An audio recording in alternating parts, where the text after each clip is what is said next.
Senhor? Amém? Estamos na Igreja Assembleia de Deus, Ministério Filadélfia. Chique, né? Filadélfia, nossa, nunca achei que eu ia chegar na Filadélfia, né? E estamos nós aqui, né? Para a glória do Senhor. Então nós estamos iniciando hoje o curso Primeiros Passos, que faz parte do discipulado bíblico Querix, tá? Então, uma rápida introdução. O que é a palavra Querix? A palavra Querix vem do grego, que significa arauto, né? O que é um arauto? Por que esse nome Querix? Porque o arauto, meus irmãos, ele era um mensageiro do rei. Era um mensageiro que ele era investido de autoridade para proclamar a palavra do rei. Então o arauto, ele tinha a missão de proclamar a paz e declarar a guerra. Ele chegava numa cidade inimiga ali e declarava guerra. Ele levava os termos de uma possível paz e tinha autoridade para declarar a guerra. Ou seja, ele era o porta-voz do rei, né? E esse é o objetivo desse curso. É nós nos tornarmos arautos, nos tornarmos porta-vozes de Jesus, do Rei do Universo, Jesus Cristo de Nazaré. Amém? E esse curso ele é composto por 4 níveis de discipulado, né? O primeiro é esse que nós vamos fazer, é os primeiros passos. Primeiros passos, irmãos, não porque ele seja um nível mais básico, não. Porque nós vamos falar aqui de assuntos extremamente profundos. Nós vamos falar aqui de assuntos extremamente importantes, necessários para a fé cristã, de pessoas que já se converteram há 30 anos, por exemplo, né? Então não é uma cartilha de uma orientação para um batismo. Não, aqui nós temos aqui assuntos como o poder de Deus, como justificação. Nós temos assuntos como confissão de fé, né? No que nós cremos, né? Nós temos que compreender essas coisas. E isso nós vamos, nos próximas 10 semanas, tentar aqui de uma maneira simples, objetiva e principalmente bíblica fazer essa obra, amém? Glória a Deus. Então, se você abrir aí o seu livro, né, você vai encontrar aí uma introdução, que depois você pode ler com calma. Tem aí uma passagem sobre o seminário. Tem também um pequeno testemunho sobre o autor, que sou eu, né, que vos falo.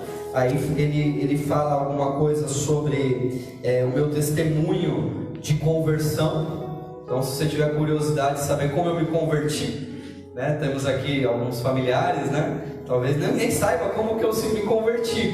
E tem aí no livro, na parte sobre o autor, que eu conto aí como foi o momento ali da minha conversão, tá? Não vou contar para você poder ler e ficar curioso e ler, tá bom? E depois você compartilha comigo. E aí temos aí também uma palavra de introdução e chegamos, enfim, na primeira ministração, que fica aí na página 25. Com o título A Fé que Vence o Mundo. Amém? Então, enquanto você abre, eu vou fazer mais uma oração. Senhor, nosso Deus, nosso Pai, nós te agradecemos, Senhor, por essa oportunidade, uma oportunidade preciosa, uma oportunidade única, que o Senhor nos concede nesta noite, de poder estar na Tua presença, de poder, Senhor, buscar o conhecimento, o crescimento da Tua graça, Senhor, da Tua palavra, Senhor. Em nome do Senhor Jesus Cristo, nós te pedimos a graça, Senhor, te pedimos a unção necessária para esta ministração, te pedimos a inspiração, Pai, que seja algo, que seja, Pai amado, espontâneo, que seja algo gostoso, que seja, Senhor, a Tua bênção sobre as nossas vidas. Pai, eu entrego a Ti, Senhor, a vida de cada um, entrego o coração da Sua igreja, para que o coração da Sua igreja seja uma terra fértil, para receber esta palavra com alegria, e que possamos sair daqui alegres, sair daqui felizes, sair daqui, Senhor, cheios da Tua presença, Senhor. Pai amado, porque a fé que vence o mundo, é a fé que nós queremos ter, é a fé que nós queremos descobrir, é a fé que nós queremos encontrar em Jesus Cristo, o nosso Senhor. Por isso eu te peço, Senhor, fala conosco a partir da Sua palavra, em nome de Jesus. Amém? Glória a Deus. Então vamos lá. A fé que vence o mundo. O nosso texto base aí é 1 João capítulo 5, versículo 4. Porque falar de fé é algo muito contínuo na Bíblia, né? Nós vemos na palavra de Deus muita passagem, muita coisa falando sobre fé. Nós vemos Jesus falando sobre aquele que tem fé como um grão de mostarda, né? Ele vai dizer a um monte, passa de um lado e se precipita no outro, e assim o fará. Nós temos palavras como aquela de Pedro, que ele andou sobre as águas, né? Jesus disse vem, e ele foi e verdadeiramente andou sobre as águas, e isso demonstra fé. Nós vemos homens de Deus, mulheres de Deus, cheios de fé, que venceram gigantes, que foram venceram a fúria do fogo, né? Como os 3 israelitas que estavam presos na Babilônia.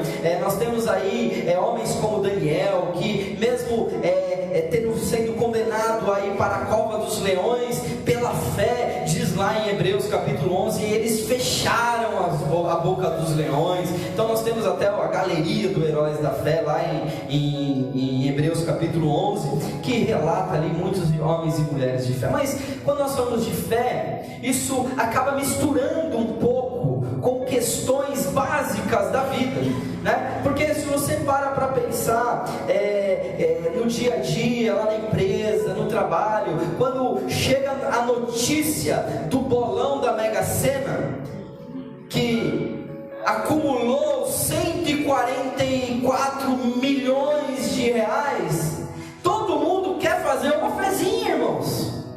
Todo mundo quer fazer o bolão, porque todo mundo tem fé para querer ganhar aqueles milhões lá. E ainda fala, pastor, se eu ganhar vou dar o dízimo, hein? A gente vai reformar a igreja, aleluia. E aí, irmãos, a fé, o que é essa fé? Porque se você chegar num bar, né? Eu gosto de falar, isso aqui eu plagiei do meu pastor, né? O pastor Sol, ele falava muito isso, e eu guardei para mim pro resto da minha vida. Ele falava que se você chegar numa mesa de bar, ali, os camaradas ali tomando umas cachaça, jogando um dominó, falando palavrão, falando prostituição, falando um monte de coisa ali, e você chegar ali e fazer uma pesquisa, falar assim, quem aqui acredita em Deus? Eu posso quase que te dar certeza que 100% vai dizer, lógico que eu acredito. Dá pra pegar até a pinguinha e falar, isso é pra ele, joga assim, né? Você joga pro santo, outro joga pra Deus, e vai falar que acredita em Deus. Se você falar pro filho, pro traficante de drogas, fala, você acredita em Deus? Eu acredito. E eu só estou vivo até hoje porque minha mãe é crente e ora por mim. É capaz de falar isso, o traficante acredita. Mas o que é a fé? Qual é a fé que a Bíblia nos ensina? Qual é a fé que nós pregamos? Qual é a fé que nós precisamos encontrar no nosso cristianismo? 1 João capítulo 5, versículo 4. Diz assim, porque todo o que é nascido de Deus vence o mundo, e esta é a vitória que vence o mundo, a nossa fé. Então por isso que o tema dessa ministração não é simplesmente uma introdução à fé, ou conceituando a fé, é a fé que vence o mundo. Amém? Glória a Deus. Então o primeiro ponto que nós precisamos aprender sobre fé é que existe uma fé natural. Existe uma medida de fé, uma porção de fé que Deus, pela sua infinita misericórdia, pela sua abundante graça, Ele distribui aos homens e mulheres nesta terra. É uma fé natural que nos impulsiona a dar o primeiro passo.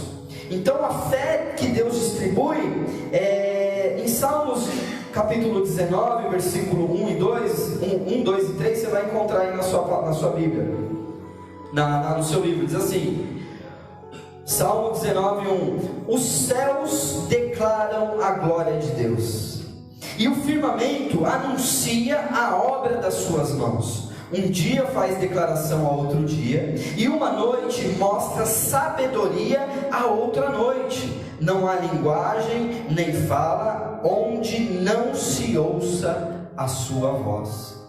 Olha que salmo tremendo, né? O que o salmista ele manifesta através dessa palavra, uma verdade de que Deus, ele já declara a sua glória, ele já declara a sua existência através das coisas criadas, através que são manifestas na criação. Ele fala: o firmamento, os céus declaram a glória de Deus, e as obras, e anuncia a obra das suas mãos. Então aqui nós encontramos de uma maneira poética, nós encontramos uma verdade de que não dá para ser ateu. Amém? E nós temos um ateu, um ex-ateu aqui de plantão, né? Que é o meu irmão aqui, né? Não vou divulgar o nome para não constrangê-lo nas redes sociais. Ele é um ex-ateu. Ele não acreditava em Deus. E de algumas vezes que nós pudemos debater, né? Porque ele é meu cunhado, né? Conheço ele há, sei lá, uns 15 anos, né? Ele tem um nome lindo, né? É um nome muito bonito, né? Meio parecido com o meu. Uma oportunidade que nós tivemos de debater quando ele era ateu, e ele trouxe um argumento, né? Ele falou assim: mas a Bíblia foi escrita por homens, né? Lembra disso? A gente estava lá no apartamento da Michelle ainda. Falou: a Bíblia foi escrita pelos homens. E aí eu fiquei com a vontade de dar uma resposta para ele. Eu quase falei assim: claro, você queria que ela fosse escrita pelos macacos. Aí seria o evangelho não de Jesus, seria o evangelho do King Kong, né? Então, foi os homens que escreveram a Bíblia inspirados por Deus. Tanto é que nós estamos até hoje lendo essa Bíblia e nos alimentando, e nos alegrando, e nos convertendo, e sendo transformados por esta palavra. Então, é muito difícil ser ateu. Para você não acreditar em Deus, você precisa de um esforço intelectual infinitamente maior para não acreditar do que para simplesmente acreditar. Porque até nisso Deus ele preparou isso, né? Porque a fé, ela é inocente. Você acredita porque acredita. Você não precisa arrumar explicações lógicas, você não precisa arrumar argumentos. Eu acredito, simplesmente eu acredito. E aqui o salmista, ele diz de uma maneira poética que os céus e a terra declaram a glória de Deus. Mas aí nós encontramos outro texto aí em Romanos 1:20, que Paulo, ele já não é tão poético assim, né? Está aí no livro aí o próximo texto, Romanos capítulo 1 versículo 20 diz assim: pois desde a criação do mundo, os atributos invisíveis de Deus, o seu eterno poder e a sua natureza divina têm sido vistos claramente, sendo compreendidos por meio das coisas criadas, de forma que tais homens são indesculpáveis. Aqui o apóstolo Paulo já não faz cerimônia, já não faz aqui poesia. Ele já diz o seguinte, que o poder de Deus ele é manifestado através das coisas criadas, sim. E que se eu e você não crer, nós somos indesculpáveis. Então, irmão, só quero fazer um parênteses aqui. Eu não sei se o pastor Anderson vai concordar comigo em um tema mais escatológico, mas tem um texto lá no Novo Testamento, quando se fala que antes que esse evangelho do reino for pregado em todas as nações, então virá o fim, quando o evangelho do reino for pregado. Eu não acredito, irmãos, que essa palavra profética diz respeito à vinda de Jesus antes do arrebatamento. Eu creio que virá o fim após o milênio, após esse período que Jesus governará durante 1000 anos. Por quê? Porque, irmãos, todo aquele que vê a natureza, ela é indesculpável. Como que nós olhamos para essa criação e não vemos Deus? Nós vemos a glória de Deus, a criação declara a glória de Deus. Então, se você falar assim: eu nunca ouvi falar de Jesus, naquele grande dia você vai ser julgado e condenado. Mas eu não tive a oportunidade. Teve, porque as próprias coisas criadas já declaravam a glória de Deus, e esses homens são indesculpáveis. Ninguém tem desculpa para não crer, porque Deus preparou uma fé natural, uma porção, uma medida, um pouquinho, né? Por isso que a gente fala de fé no sentido de proporção. Isso nos explica por que umas pessoas têm mais fé do que outras, né? Às vezes a gente vê uma pessoa que acredita, é muito fácil acreditar. Tem outras pessoas que já têm uma dificuldade muito grande. Então, uns têm mais fé que o outro? Sim, uns têm mais fé que o outro. E aí eu vou dar uma outra informação. A fé gasta, irmão. A fé gasta. A fé é como um combustível de um carro. Você pode ter uma BMW linda, maravilhosa, mas se você for lá no posto e abastecer, encher o tanque, falar, nunca mais eu vou pôr gasolina, o que vai acontecer? Você vai parar e você vai caminhar, né? Vai andar, vai pegar a Dutra, falar assim, eu vou para Ubatuba com a minha BM, vai pisar no acelerador, mas vai chegar no primeiro pedágio, você vai acabar a gasolina, você vai ficar lá, parado, sem ter para onde ir, sem poder ir, porque não tem posto na frente, não tem posto atrás. Então a fé é como combustível. A fé de ontem não serve para hoje. Ai, pastor, mas antes eu tinha tanta fé, agora estou tão fraquinho. Porque existe uma medida. E como que eu embaso isso? Se você ler aí o próximo versículo, em Romanos capítulo 12, versículo 3, diz assim: porque pela graça que me é dada, digo isso a cada um dentre vós, que não pense de si mesmo além do que convém. Presta atenção agora depois do primeiro ponto vírgula. Ele diz assim: antes pense com moderação, conforme a medida de fé que Deus repartiu a cada um. Deus repartiu uma medida de fé a cada um. Por que Deus deu mais fé para uns do que para outros? Eu não sei. Ele quis assim. Mas essa medida, dessa fé natural que Deus deu, é uma medida para você dar o primeiro passo.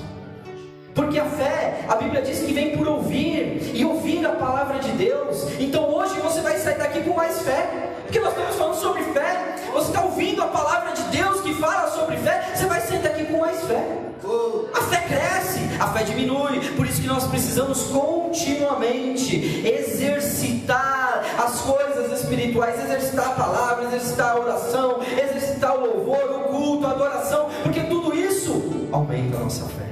Amém? Ou melhor, faz a manutenção da nossa fé, né? Uma hora você vai ter fé para atravessar montes, outra hora você vai ter uma fé para se manter na misericórdia, mas a fé vai te sustentar. Amém?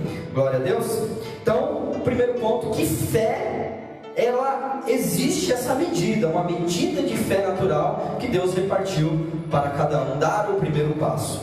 O segundo ponto é que a fé nos aproxima de Deus. Só um detalhe, irmãos, que vocês vão perceber aí que no livro existem muitas notas de rodapé, amém? Notas de rodapé. Então, a ideia do livro é ser um livro de esboço, para que você pegue o livro e você pregue. Para você pegar o livro e chegar para um novo convertido, falar sobre fé, você vir aqui ler os textos, você vê que é algo simples. Então as minhas interpretações, as minhas ideias aqui, eu acabei colocando mais nas notas de rodapé do que no livro propriamente dito, porque eu quero que o Espírito Santo te use, amém? O material de apoio é um material para que você tenha liberdade e não simplesmente absorver uma ideia do Daniel. Não, você tem um texto bíblico e você só tem essa estrutura para você trabalhar. Então o segundo ponto é que a fé nos aproxima de Deus. A fé nos aproxima de Deus por quê? Porque fé é diferente de acreditar, irmãos. Como eu já falei aqui na introdução, no começo, a fé é diferente de acreditar. Falar que acredita em Deus é fácil, todo mundo acredita. Falar que acredita em Deus, em qualquer lugar que você for, você vai encontrar pessoas falando que acreditam em Deus. Porém, a fé que vence o mundo, ela nos aproxima de Deus. A fé nos aproxima. Olha o que está escrito em Hebreus capítulo 11, versículo 1.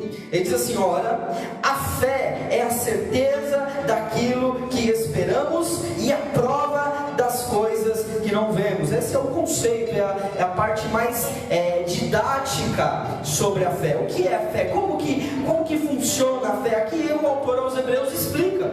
Ele diz que a fé é a certeza daquilo que esperamos e a prova daquilo que não vemos. É a convicção, é o firme fundamento, é aquilo que você crê, porque crê e você não sabe, não consegue explicar, mas você crê. Isso é a verdadeira fé. Por exemplo, eu nunca vi Jesus, irmãos. Eu não sei se alguém aqui já teve essa honra de vê-lo, né? Eu nunca vi Jesus pessoalmente, mas eu sei que Ele existe. Glória a Deus. Glória. Eu acredito que Ele existe, que Ele é real, e essa certeza é algo tão vivo, tão real dentro da minha alma, que a maior psicologia, filosofia, qualquer um que vier pode falar e tentar me convencer por todas as razões científicas, evolucionistas, que eu vou continuar dizendo, mas Jesus existe. É algo que está em mim, não está na minha mente, porque a minha mente raciocina. Ei, você nunca viu Jesus, como você sabe que Ele existe? Mas algo dentro de mim diz, Ele é real, Ele existe. E aí a certeza daquilo que esperamos, a prova daquilo que nós vemos, a certeza daquilo que esperamos. Eu espero que Jesus vai voltar. Aleluia. Ah não, Jesus já voltou, nós já estamos vivendo o milênio, né? Os amilenistas poderiam dizer isso, nós já vivemos o milênio. Mas irmãos, talvez teologicamente eu não saiba explicar, mas eu sei que Ele vai voltar. Eu sei que Ele vai voltar. Isso é uma coisa que eu espero de uma maneira que ninguém me convence do contrário, irmãos. Eu espero, Jesus está às portas, Ele vai voltar. Ele vai voltar para levar a sua igreja. E eu vou estar lá esperando por Ele, de braços abertos. Você quer também estar lá? Você também espera por Ele? Glória a Jesus, aleluia. Então esse é o conceito. Mas aí aqui no versículo 6 de Hebreus 11, nós encontramos esse conceito do que é a fé que nos aproxima de Deus. Olha o que ele diz, no versículo 6 de Hebreus 11: sem fé é impossível agradar a Deus, pois quem dele se aproxima precisa crer que Ele existe e que recompensa aqueles que o buscam. Aleluia. Não basta só acreditar. A fé me aproxima. Por que me aproxima? Porque eu creio de tal maneira que Ele existe, e que Ele é onipotente, que Ele é onisciente, que Ele é todo poderoso, que Ele me ama. Eu creio de tal maneira que quando eu me aproximo dEle, sabe o que acontece, meu irmão? Eu oro. Talvez tem pessoas que vão falar assim, eu oro, mas nem acredita que Deus existe. A oração, ela não pode ser simplesmente uma religiosidade de repetições de palavras. Eu creio que Ele existe e me aproximo dEle, porque eu creio que Ele recompensa aqueles que o buscam. Então eu sei que quando eu dobro o meu joelho, eu falo, Deus, eu estou com um problema, Deus, eu estou com uma dificuldade, me ajuda aí, Deus. Nossa, é tão informal assim, pastor? Você não tem que falar, ó Senhor, Deus excelentíssimo, todo-poderoso, Criador dos céus da terra, do universo, excelentíssimo, soberano. Porque se eu for assim, eu vou me sentir indigno de entrar na presença dEle. Mas quando eu entro na presença dEle, eu tenho uma fé inocente, como um pai que fala, ai, eu tô com fome. Aí eu lá chega, às vezes, tô com fome, quero papar. E às vezes ela fala, ela quer tomar água, pastor. E aí ela não fala assim, eu quero água. Ela começa, água. Ela é a minha filhinha de 3 anos, ela fica água. Eu falo, mas não tem água aqui, a gente tá no carro. Água, ela quer água. Ela está externando isso, ela está pedindo da maneira dela. E eu, como pai, muitas vezes, dá um jeito, vai lá e traz. Imagine Deus, irmão. Quando você ora, você tem que crer que Deus está te ouvindo. Aleluia. Quando você ora, não ora assim por orar, não, irmão. Porque se for orar por orar, nem ora, vai dormir. Quando você orar, ora mesmo, crendo que Ele existe e que Ele é galardoador, Ele recompensa aqueles que o buscam. Amém? Amém. Glória a Deus. E o último versículo aí, que a fé que nos aproxima de Deus, que é aquele que eu já citei, Romanos 10:17, que diz assim: de sorte que a fé é pelo ouvir, e o ouvir pela palavra de Deus. Então, irmão, você está com pouca fé, vai para a palavra. Está com pouca fé, vai para o YouTube. Hoje nós temos tanto acesso, tantas ministrações maravilhosas. né? Agora que eu descobri o Facebook, né? Porque antes eu era meio resistente ao Facebook. Eu achava o Facebook uma coisa meio fútil, assim, sabe? Tipo, o pessoal vai lá, oi, boa tarde, boa noite, tô aqui, tô lá, né? Então eu achava meio... Eu nunca mexi muito no Facebook. Depois que eu descobri, meus irmãos, que o Facebook não consome os meus dados, eu comecei a ter fé. Eu comecei a ter fé e agora eu uso o Facebook mesmo, assisto vídeo, faço live, amém? Glória a Deus, porque os meus dados estão ali bonitinhos, glória a Deus, a fé vem por ouvir. Terceiro ponto, o conceito de fé. Agora nós vamos entrar aqui numa questão mais etimológica, né? O que é etimologia? Etimologia é o estudo das palavras, né? O que é a fé? É quando nós olhamos não para um conceito teológico ou bíblico, mas quando nós olhamos para o significado da palavra, amém? Então isso se chama etimologia. Então a palavra grega, a palavra no original grego, porque você deve saber, meu irmão, que a Bíblia ela não foi escrita em português, nem em inglês, nem em outro idioma. Ela foi escrita em hebraico, aramaico e grego. Esses são os 3 idiomas originais da Bíblia. E as outras versões, as versões que nós temos hoje em português, são versões que foram traduzidas. Então não que a versão em português seja ruim ou deixe a desejar, não. Mas nós vemos esse tipo de análise como uma ferramenta adicional, como uma maneira de nós podermos aprender um pouquinho mais sobre a Bíblia, olhando a questão etimológica da palavra, amém? Então a palavra grega para fé é a palavra pistes. Você não precisa decorar, tá, irmão? Mas é a palavra que é traduzida para como fé no português. O que significa essa palavra pistes? Segundo o léxico Strong, que é tipo um dicionário, né, que interpreta essas palavras de grego, hebraico e aramaico, ele conceitua essa palavra pistes da seguinte maneira. Ele diz assim: convicção da verdade de algo. Uma convicção ou crença que diz respeito ao relacionamento com Deus. Então aqui ele fala sobre uma convicção, que não é nada diferente daquilo que nós já vimos sobre aquele versículo de Hebreus, né, que é a certeza e a convicção. Mas a convicção, nós colocamos aqui algumas coisas para nós meditarmos. Você vira na página aí, na página 28, tem a convicção relativa a Deus. Qual é a nossa convicção relativa a Deus? O que é a fé relativa a Deus, essa convicção? Então a convicção de que Deus existe e que Ele é Criador e governador de todas as coisas, e provedor, doador da salvação eterna em Cristo. Então, uma convicção que nós temos que ter em Deus, não que Ele vai te dar uma casa própria, não que Ele vai te dar um carro importado, não que Ele vai curar a sua enfermidade. Ele pode fazer tudo isso, tá, irmãos? Porque Ele é Deus, Ele cura, Ele liberta, Ele abençoa, Ele prospera. Mas isso, irmãos, Ele pode ou não fazer. Ele pode fazer com uma pessoa e pode não fazer por outra. Por quê, pastor? Não sei, pergunta para Ele, né? Quem sabe, se Ele te responder, você vem me dizer o porquê que Ele faz isso. Mas nem todo mundo vai ser curado, irmãos. Nem todo mundo vai ser abençoado, nem todo mundo vai ser próspero, nem todo mundo vai ter carro, nem todo mundo vai ter casa própria, e nem por isso você não é do reino, nem por isso você não é abençoado, nem por isso você não vai morar no céu, porque a Bíblia diz, meu irmão, que muitos olharam a promessa e desejaram uma promessa ainda maior. Eles viram a terra prometida, não quiseram, eles que preferiram morrer e não receber essa promessa terrena, porque eles sabiam que a pátria deles era o celestial. É assim que eu e você temos que andar. Então a convicção relativa a Deus é que Ele é o governador de todas as coisas e que Ele proveu uma salvação. Amém? Esse é o principal ponto sobre a fé em Deus. Depois, relativa a Cristo, que a convicção ou fé forte e bem-vinda de que Jesus é o Messias, através do qual nós obtemos a salvação eterna no reino. Isso não fui eu que inventei, tá, irmãos?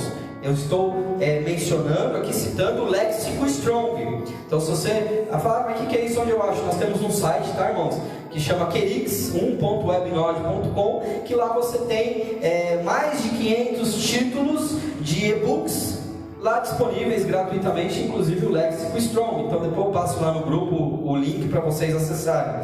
Então ele diz o seguinte, que essa fé relativa a Cristo, essa convicção, ela é forte e bem-vinda, que Jesus é o Messias, através do qual obtemos essa salvação. Então Jesus, ele é o Messias. Para nós isso é um pouco fora do nosso cotidiano. O que é Messias? Para um judeu, irmão, eles estão esperando o Messias até hoje. A palavra Messias hebraico, significa ungido, né? Para o grego é traduzido como Cristo.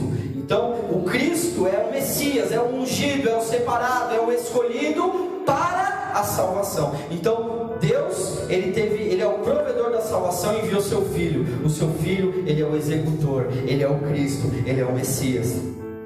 E por último aí, a convicção acerca da confiança. A palavra fé, ela também é traduzida como confiança. A fé com a ideia predominante de confiança, fidelidade, lealdade, caráter de alguém em quem se pode confiar. Então, a fé também é fidelidade, pastor Anderson.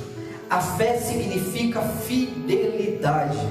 A sua fidelidade pode ser, mas mais a fidelidade dele. Aleluia.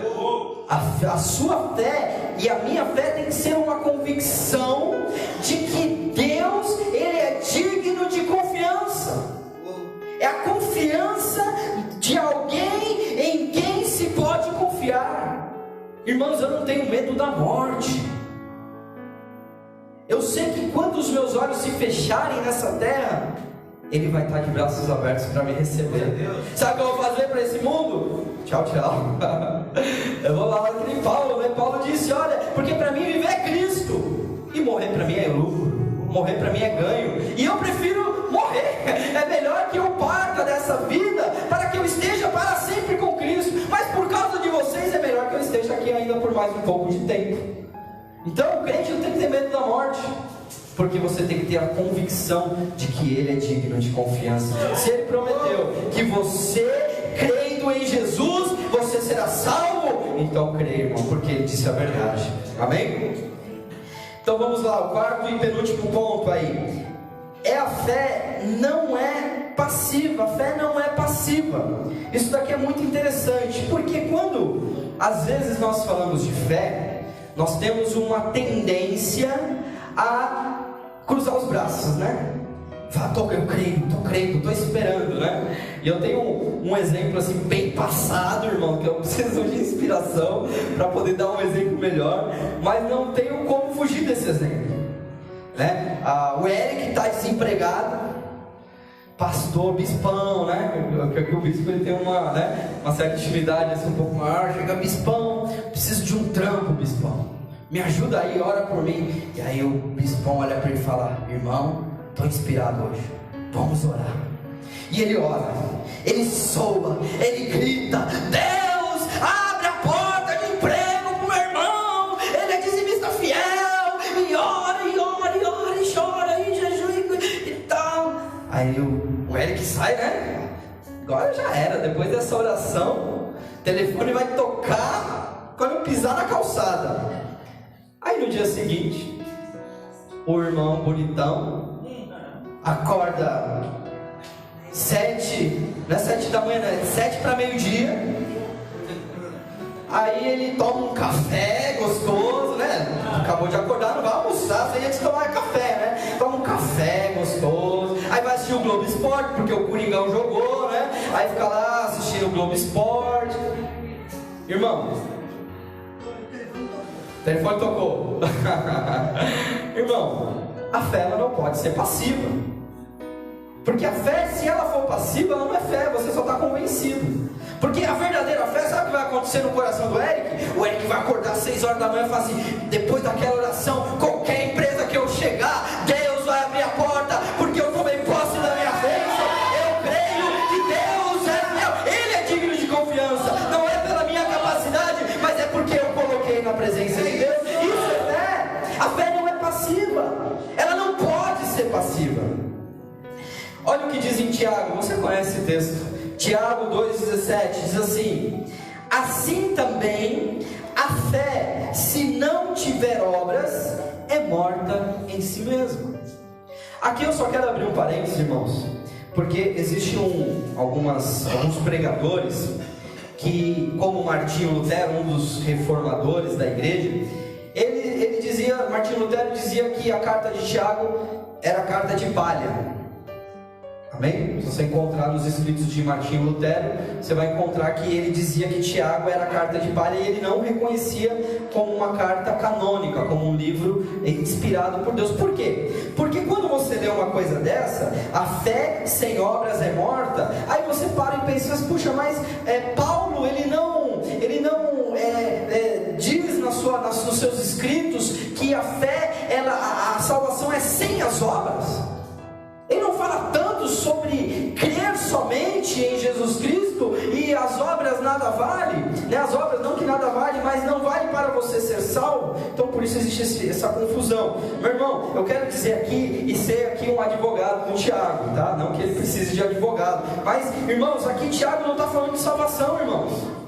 Aqui Tiago, ele está falando que a fé, ela é externada, né? Exteriorizada através das obras. Então a fé, se nós poderíamos dizer assim, a fé sem ações é morta. Por isso que nós, os evangélicos, nós não temos um mosteiro. Amém?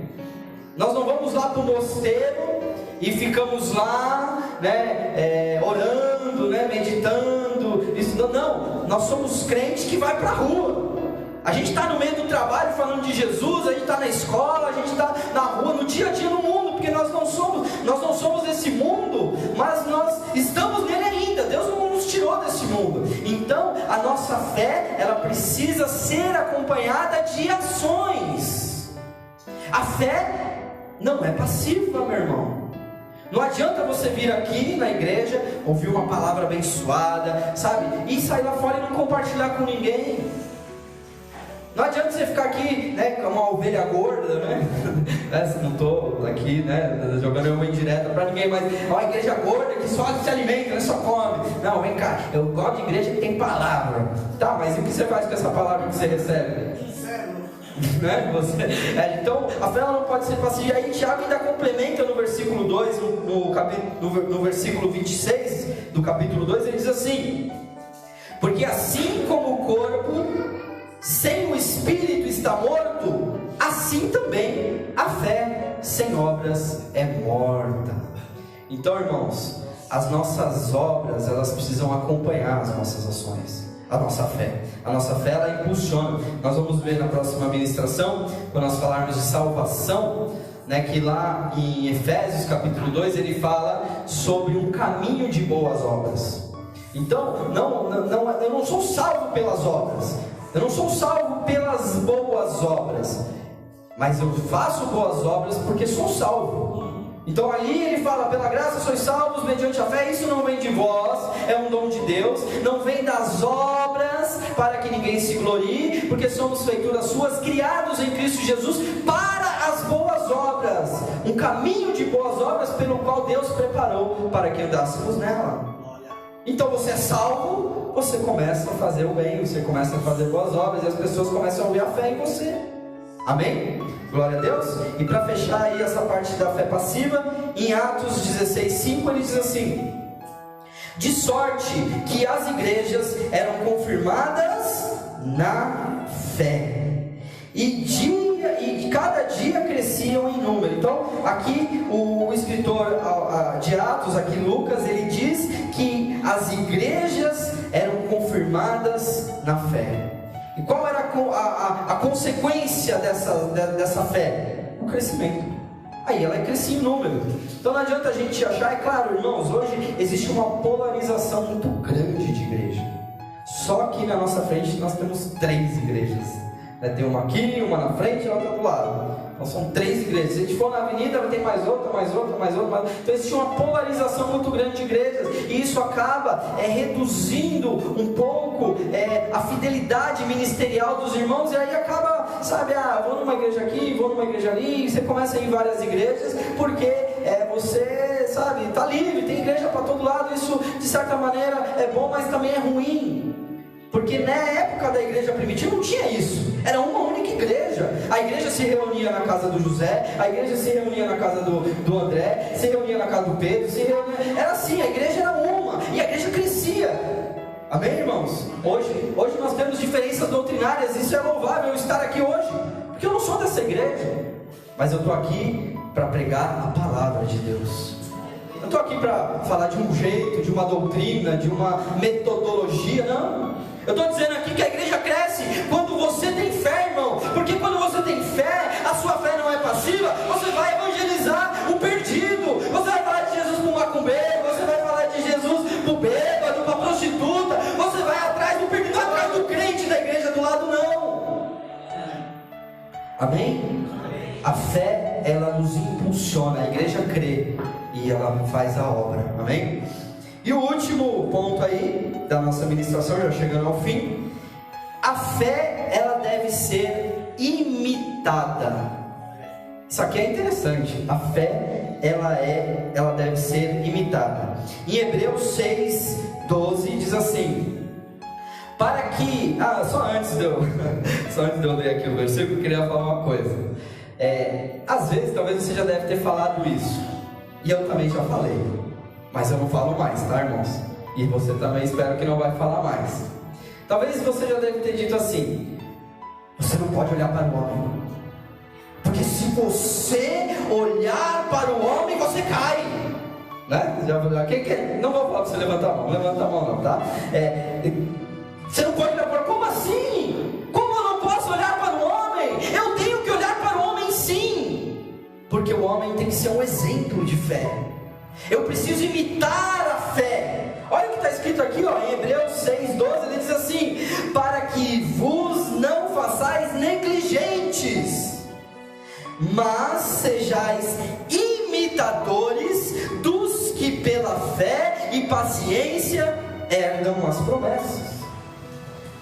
Nós precisamos ser imitadores daqueles que têm fé, irmãos.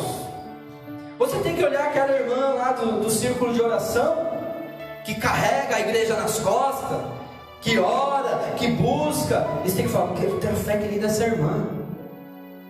Tem que olhar para o pastor que passa na prova, às vezes tira dinheiro do bolso para pagar o aluguel da igreja. Você tem que falar: eu queria ter fé desse homem aí, porque largou o emprego, largou tudo, renunciou ao bem-estar, renunciou ao prazer, para cuidar dos outros, que só dá trabalho. Aleluia. Agora eu posso falar, pastor, que eu também sou pastor, então a gente pega alguns B.O. assim também, a gente fala: irmãozinho miserável, né? Com todo respeito, irmãozinho miserável. Amém, irmãos? Porque a fé, ela deve ser imitada. Então você tem que imitar a fé, sim. Você tem que ser exemplo de fé. Amém? Tem que ser exemplo de fé. As pessoas têm que olhar para você e tem que falar assim: puxa vida, olha, o irmão está sempre sorrindo, está passando numa luta que não tem dinheiro para nada, está desempregado, está passando uma perreio, a mulher ficou doente, o filho está no hospital, está sorrindo. Por que isso? Porque ele tem fé, porque ele acredita que mesmo em meio às tribulações, Deus é com ele, Deus está com ele, e ele não vai retroceder na fé dele. Hebreus 13:7 diz assim: lembrai-vos dos vossos pastores, que vos falaram a palavra de Deus, a fé dos quais... O que está escrito aí, irmãos? Imitai. É isso mesmo? Imitai? A fé do pastor você tem que imitar? Ih, pastor, a casa caiu, hein? Vai dar ruim. Agora ficou estreito. Vai dar ruim. Tem que imitar a fé do pastor, sim. A fé dos quais imitai, atentando para a sua maneira de viver. Amém? Então nós devemos sim imitar a fé. Então, concluindo, viver a fé que vence o mundo é crescer a cada dia, desfrutando todos os tesouros da fé. Não devemos desperdiçar a nossa fé natural, que foi dada por Deus, com as coisas deste mundo passageiro, mas usá-la para dar os primeiros passos em direção ao Senhor. Fé é diferente de acreditar, aí na página 30. E devemos nos aproximar cada vez mais do Senhor, crendo que Ele é bom para nos abençoar sempre que o buscamos. A fé não é passiva, mas cheia de atitude que transforma tudo ao nosso redor. Imitar a fé é um princípio de unidade cristã que contagia e edifica o corpo de Cristo. Amém? Glória a Deus. Você tem a fé que vence o mundo? Você conseguiu se identificar nisso? Talvez em um ponto você precisa melhorar mais, em outro você precisa buscar mais, mas a fé que vence o mundo é a fé que nós precisamos buscar.